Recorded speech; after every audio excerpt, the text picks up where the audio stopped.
Why would you ever want to live with villagers? I've been building my city of Shoe York for over a year and a half, and I question my decision to live with these guys every day. Their pathfinding is abysmal. They have zero survival instincts, they're laggy, they make all of my good-looking builds look stupid, and that noise. Oh my god, the noise. Maybe it's the humanitarian in me, or maybe it's because they add life to my city. The fact of the matter is that I would rather live with these villagers roaming around than cage them up. So that's why in this video, I'm going to make a major immersive expansion to this city, adding tons of new buildings, finishing up some interiors, and even building some monuments to these beautiful bald people. One thing I should mention, by the way, is that I'm personally challenging myself to get my beautiful city of Shoe York done within the next 2 episodes. So we're gonna be running a tight ship today. I'm gonna need everyone attentive and at the ready. To keep us on track, I've put together this cute little bulletin board where we can put all of our goals. So number 1, obviously, plan out the city. We have 9 buildings to do today, so we need to do like the roads and all of the bones of the city first. Number 2, building the 9 new buildings, obviously. Number 3, working on some insane new interiors. There's a lot of buildings in here that are empty, so need to fix that up, and I have some cool plans actually.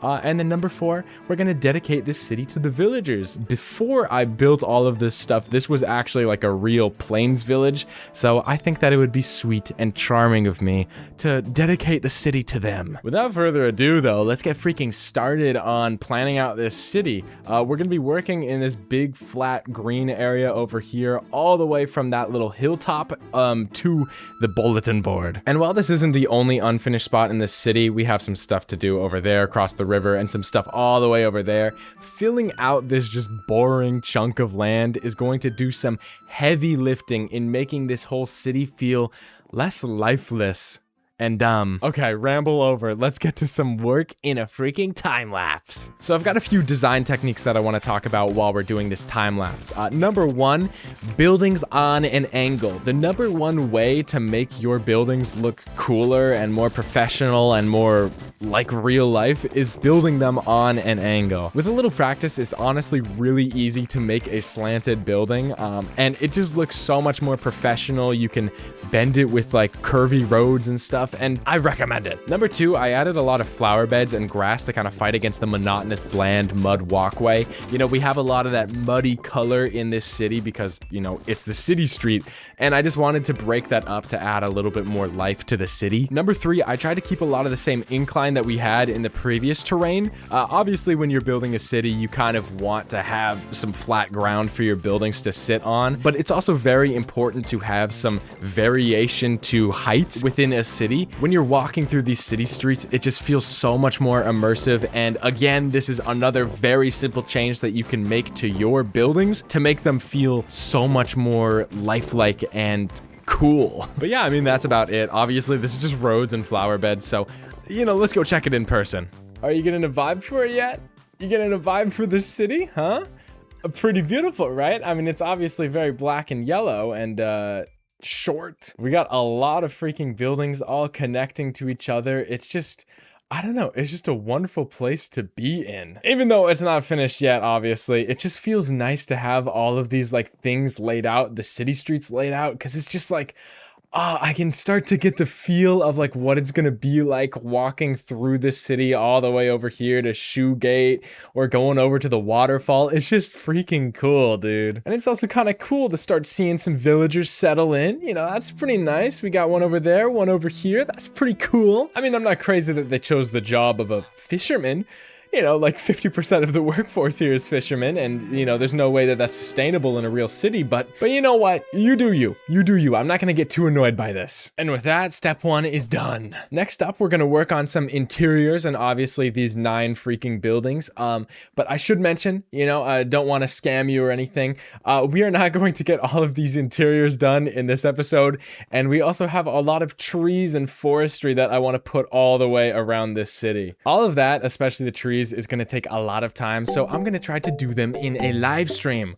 allow me to plug. If you're this far into this video, clearly you're interested in some part of me, so you should subscribe and turn on notifications to catch those future live streams. It would also be nice if you gave me a like, a comment. I heard that you can hype videos now, whatever that means, so check that out. And finally, if you want to get access to my beautiful world, all you have to do is join as a member to my YouTube channel. Okay, thank you. Okay, now we're gonna do some interiors, and we're gonna start with something super easy with this bakery right here. Last episode, we did this butcher shop over here and also this florist shop and some other stuff around town.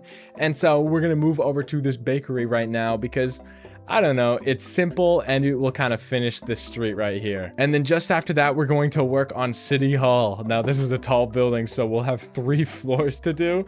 That'll be interesting. So we'll start easy, To start, we're gonna just lay out the room real quick. So we'll put like a wall right here and that should be enough.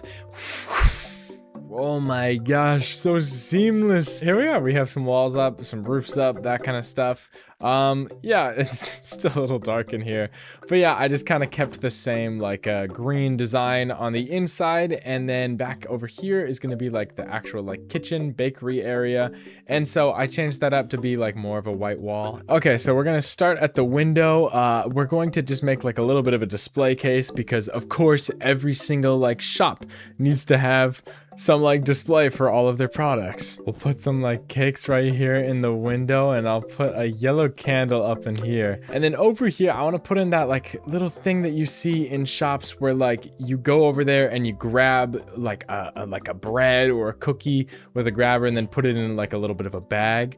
I don't know, I think that's cool. Over here, we obviously need like a whole counter thing with like a little secret entrance.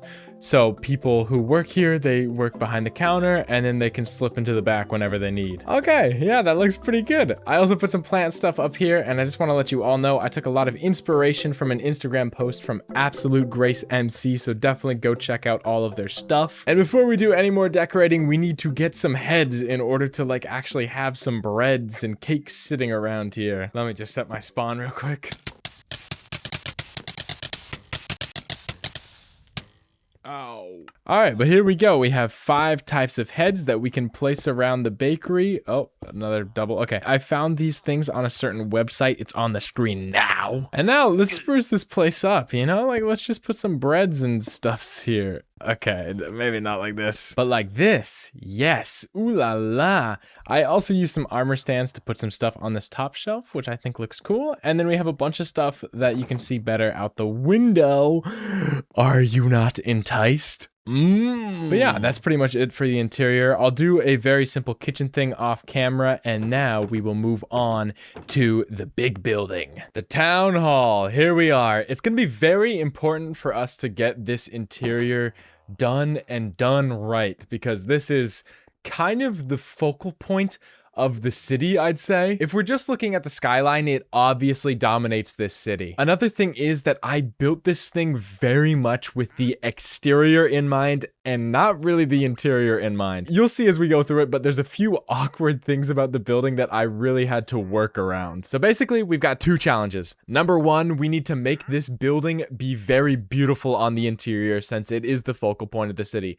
And number 2, it's going to be hard to construct an interior in this very poorly laid out building. So as per usual, we're gonna put the walls in first, and I'm gonna start with some beams and stuff to kind of divide out this room a bit. I think we're gonna put a beam right here and then a beam right here.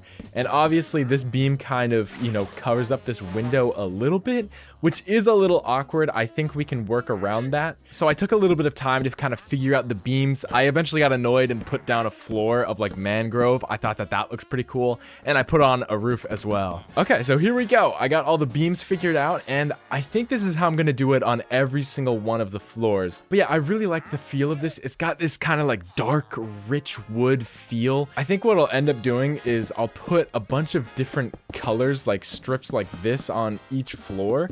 And then that way, every single color will have a different theme to it. For example, this could be the red floor, and then the next floor could be blue, and then the next one could be green. And then I just thought of this. Another cool thing that I can do on each floor is like paintings, where like I can put something in each like oh, that's a beautiful one. Yes. So I went through the building, adding all of the walls, all of the ceilings, all of the floors, and took way too long to add any freaking light. So it was very dark and some deaths did happen. Okay, that took a little bit long, but here we are. We have all these floors. I forgot to put in some signs and stuff. But anyways, we have the red floor. This is going to be the lobby. So there's going to be a reception desk here. I think some seating and stuff. This is like the town hall area. I think we'll have some seating, maybe like a lectern over here. Just like a nice meeting area. And obviously we have this nice green color scheme. And then we go all the way up to the top. And this is going to be the mayor's office. Mayor's office. That means me. This is gonna be my office. But yeah, we have a blue color scheme up here. I also forgot some stuff. And then I think we'll put like a ladder up to the attic all the way up there, and we'll just have a bunch of like boxes and stuff. So now that we have all of the walls, the floors, and everything in place, I'm just gonna start going through and adding in some nice little furniture and seating and whatnot everywhere. Look at that, nice and cozy. We're gonna do the exact same thing in the town hall area. On this bottom floor, it might be nice to have like a grand carpet for the entrance. Something red would fit well with this color scheme, so I'm gonna do this like cool little detail I like to do. Okay. Yeah, that's awesome. I've seen this design somewhere before, and everyone, use it. It's so good. It wouldn't be a Shoeler design nowadays if it didn't have this one very specific design for a reception desk. And I mean, can you blame me? This looks great. Let's add some seats to the town hall. And by the way, everyone pay some attention if you're trying to do this like little seat design with the signs on the side. But oh no, they're right next to each other. Oh my gosh. Fence gate, right? Right? I mean, am I crazy, or does this look like a town hall? In the office, I'm going to need a grand executive desk. And of course, I'll need a comfy mahogany chair with red cushions. And just across from it, an appropriately sized guest chair. I'll need bookshelves all over the room to keep my records and stuff. And on top of them, just trinket after trinket after trinket. Trinket, trinket, trinket, trinket, trinket. And now, all I think I need to do to liven up the place is just some plants and final details. So, I went around adding some plants and details to every single floor, and just like that, this building has sprung to life. It is honestly crazy what a few details and plants will do to your build. It's wild. Like, this room is just, God, I really want to have a town hall meeting now, because like it's just so comfy to be in here. We got some beautiful potted plants, and oh my gosh. And upstairs, of course, this is a beautiful freaking room. Okay, we have a bunch of villagers going a little crazy in here, but yeah, beautiful freaking room. Plants everywhere, just random like eclectic nonsense on all of these things. It's just such like an office space with this awesome chair as well. And it's just cool being able to look out these windows. I mean, you can kind of, I don't know. It's just, I'm just really, really, really proud of how this freaking build turned out. What the hell? I will kill you. I am so... Editing Shoeler here. I got pretty heated and fired up in this clip. So while I'm waiting for myself to calm down, I'm going to try and drown myself out and talk about the PCRF. I've been raising money for the Palestine Children's Relief Fund for a while now. And in 2024, we raised over $100 for them. At the start of 2025, Mark Swamp watched one of my videos on his stream and donated $100 to the charity on my behalf. That was an awesome feeling, but then flash forward to the end of 2025, and we've raised over $3,000 for the PCRF, including in a stream with Mog Swamp. I think I've died down now, so I think I'm gonna be fine to like do the rest of the script. I'm gonna kill you. Never mind. So everyone, thank you so much for all of your support through this last year. We've raised so much money. It's so amazing. I currently have a project in my world where I'm building an olive tree garden, and I'm building one custom tree for every single person who's donated over $20 for the PCRF. So if you're looking to get a tree in this world, might I recommend the Palestine Children's Relief Fund as a place to direct some charity. Okay, thank you so much. It looks like I finally calmed down. So sorry for screaming, and back to Minecraft. I've calmed down now. Sorry about that, everyone. I just get a little bit angry, and I need to remember that I'm doing all of this for the villagers. At the end of the day, I am not going to visit quite a few of these interiors. I will probably not return to this bakery shop ever in my world after building this freaking thing. But you know who will? The villagers who randomly choose to take a job, you know, maybe some librarians right here or some fishermen over here. I'm building everything that I'm building because I love these villagers. I want them to have a fun, immersive time in this city. And you know what? It was their city to start. I'm going to dedicate this city to them, and I'm going to make sure that it is beautiful for them. And to make sure that this city is as beautiful as possible, we need to start building these freaking buildings. This is obviously going to take a lot of time to actually build in this world, but you know what's going to take even longer? Getting the resources. So without further ado, let's mark this done and go resource collect. So I spent a little time collecting some mud. Unrelated, this time lapse totally wasn't done days in advance. Next I headed to the nether to grab some blackstone and basalt. After that I came back to farm up some nether trees, and I hate those nether wart leaves so much. Then I ran around collecting some clay from the nearby rivers and then swam to the nearby temple to grab some prismarine. I then ran over to the desert to collect some sand, sprinted over to the mesa to get some terracotta, and finally went back home to collect all of the wheat that had been growing for me. What a nifty device. Okay, we're back. Here's all we have a lot of resources. This project is bleeding me dry, I'll be honest. It was a lot of resources for that interior, and now it's going to be even more for this city. But yeah, with all of the resources collected, there's really nothing left for us to do than just building this city. So yeah, you know, it's gonna bleed me dry building this whole thing, and I'm gonna have to do a lot of resource collection in the future for a lot of bare necessities, but this is gonna be so sick, and you guys are all gonna really love this. I am certain of it. So yeah, without further ado, let's get into a freaking time lapse.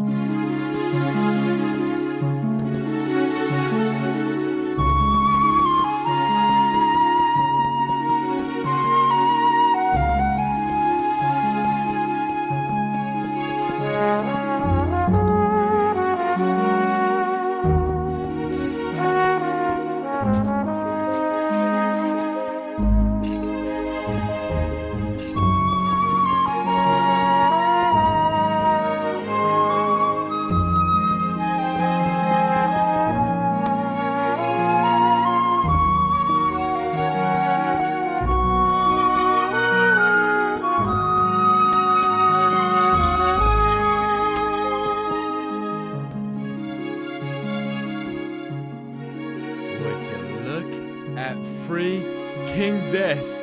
The city is done. I did all the buildings. Bang! This took so much freaking time. I am so proud of all of this. Oh my god, it took literally hours to put all the resources together and actually build these things, and then I spent a couple extra hours putting in trees and like bonus decorations to make sure that this looked the best as possible. Oh my god. But yeah, before we talk any specifics about all of the buildings and like the trees and decorations that I added, I want to talk about some methods that I used for actually making this city, specifically visual variation and sight lines. So sight lines are pretty simple. It's basically just your line of sight in each given position. What can you see and what can't you see? And when I was making Shoe York, I really took sight lines into account. For example, if we go up over here, I wanted to be able to see this like cliffside waterfall that I did a couple episodes ago. And so I made sure that this tower part was over to the right and this bottom part was over to the left, so you can see this little sliver of it. And then over here, I made sure that Shoe York Mason was a lot shorter than Mama's Theateria, so that you can see the shoe gate kind of peeking up over it. And taking note of these sight lines is really cool because take a look at the feeling that happens when you pass Shoe York Mason and look at the shoe gate.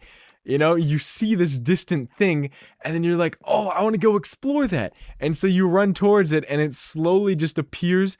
And then this thing feels so freaking grand in this nice open area. I'm so freaking proud of this. So yeah, when you're making cities and stuff, just make sure that you're taking note of what these new buildings are going to block and what they're going to add to like cool reveals as well. So yeah, that's sightlines in a nutshell. Now let's talk about visual variation. So visual variation can be anything. It can be variation in color, variation in height, variation in life.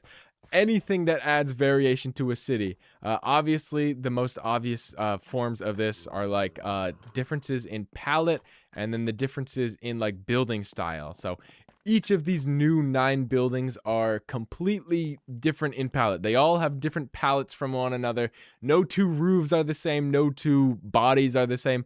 Nothing is the same. And what that does is create a very vibrant and eclectic city life. It's just beautiful. But yeah, those were my 2 main priorities when I was actually building this city. I just wanted every single building to be different from one another, and I wanted every single building to kind of be built around the surrounding terrain so that you can have a good background or backdrop to the buildings. So now let's run around the city and talk about each of the buildings and their coolest aspects. Building number 1, this is going to be the Shoe York Public Library. Obviously, this is not shaped like a normal library. I was inspired by this certain photo of a chapel, so I basically just built a chapel and then I converted it into a library. I got this idea from one of Bars's videos where he turned like this cathedral thing into like a library, and I thought that that was such a sick idea, so I did that, and I think that it's really cool. I think that this tower is cool. I got to use some like shelf details over here, and then also a little bit of glazed terracotta. I really like that color pop. Building number 2, the Wizwart. This is going to be like a cleric office. I have like a little brewing stand in here, so hopefully a cleric will move in, but I'm going to have this be like the magic place. This is where you can buy potions and magic spells and all that kind of stuff. Just super cool. Building number 3, Mama's Theateria. I really like this building. I love the design of it. I think that it's got a really interesting shape, especially like kind of shoved in between these 2 buildings. I'm a really big fan of this marquee. I think it really pops against like this, you know, stonier building, and I don't know, I just think that it's a really cool building. It's going to be like a community theater is my plan. Building number 4, Shoe York Mason. I think that this one's really cool. I have a lot more details planned for it. Obviously, we have like some stone kind of outside of here, but you know, if I had like a little bit of like a, I don't know, a crane holding some stone or something, I think that that could look pretty cool too. Or maybe some like workstations over here. There's a lot of cool things that we can do once we actually work on the interior and more details for it.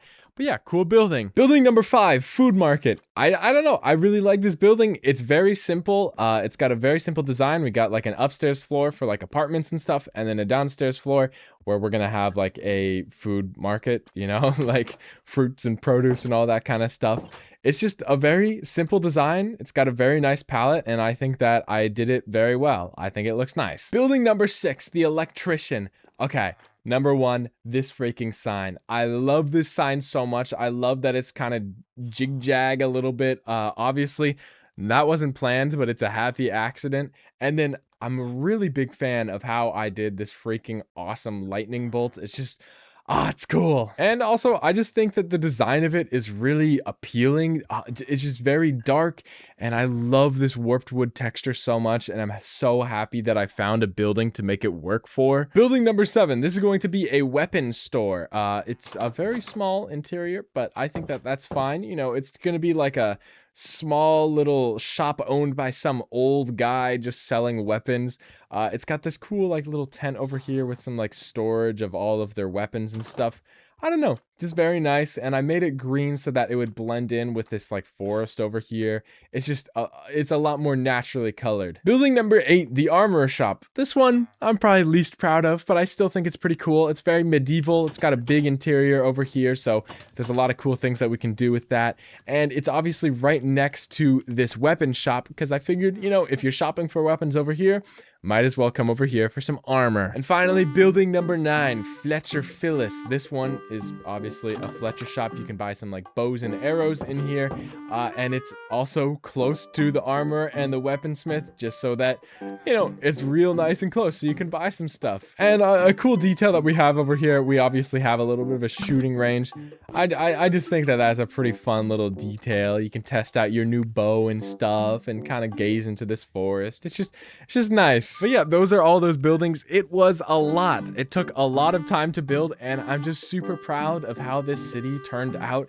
It just really adds so much more life to Shoe York, and I'm so happy with how it turned out. Although it comes as no surprise, the best view is obviously up here. I'm on the top of this thing, getting a bird's eye view and just breathing this entire city in. And of course, I did all of this work for this villager right here, who I have no idea how got up to this. I don't know how you're up here, but I did all of this for you and your friends. As I said before, this entire village was at one point just a regular plains village that I tore down. And I tore it down out of love, of course, love for these villagers. I tore it down so then I could give them an amazing city. And you know, sure, they annoy me sometimes, they confuse me sometimes. I have no idea how you got up here, but I love the villagers, and I'm going to make a statue to them right there. Being pushed off the town hall's roof by that villager was my last straw. I had done so much for them, but no matter how hard I tried, they despised me. They flooded my city with their dumb fisherman profession, stomped on my eggs, ruined my build's aesthetics by standing on top of them, and then they killed me. That night, I had my revenge. In a demonic rage, I defiled this holy place. Blasphemy. Desecration. Evil incarnate.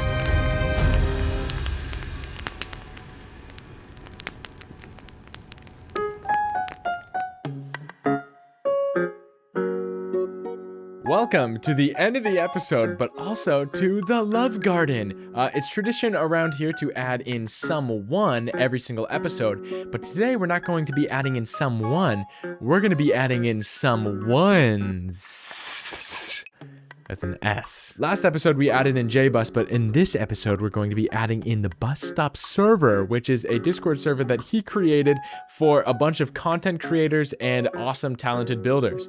Which one do you think that I am? I'll probably add in every single member eventually, but today I'm just doing a blanket everyone in here. Special shout out to Say, who I've taken inspiration from, and Kalur and Gyatso, who really helped me with my frames. You know, if you saw my frames chugging a little bit earlier, they fixed that. Yay. But yeah, thank you everyone. Welcome to the Love Garden. And yeah, with that out of the way, this episode is coming to an end, but don't go yet. I just want to remind you all that if you join as a member to my channel, you will gain access to a world download of this very world, and you will get to see all of these new incredible buildings and interiors and everything. But yeah, if you don't mind, please subscribe, leave a like, leave a comment, consider becoming a member. It's a freaking blast. My Shoe Portler Plus members can verify that it is. Their names are on the screen right now. Shout out Venshu, Zoltan, Hivakovic, Botbox, Nissan, Original Bubble, and Jamp MC. You are all very awesome. But yeah, thanks so much for watching this video. I'll see you in the next one. It's gonna be crazy.